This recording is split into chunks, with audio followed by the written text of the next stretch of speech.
सकाळु सकाळु भयंकर भूकंप लोके आतंकित। आज सकाळु सकाळु भयंकर भूकंप अनुभूत होईछि। म्यांमार रे 4.4 तीव्रतार भूमिकंप झटका अनुभूत होईछि। 100 किलोमीटर तले भूमिकंपर केन्द्रस्थल रहितला।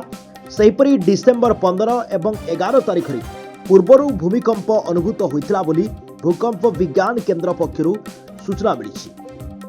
आज सकाळु सकाळु भयंकर भूकंप झटका अनुभूत होईछि। लोके आतंकित होइछन्ति। म्यांमार रे 4.4 तीव्रतार भूमिकंप झटका अनुभूत होईछि।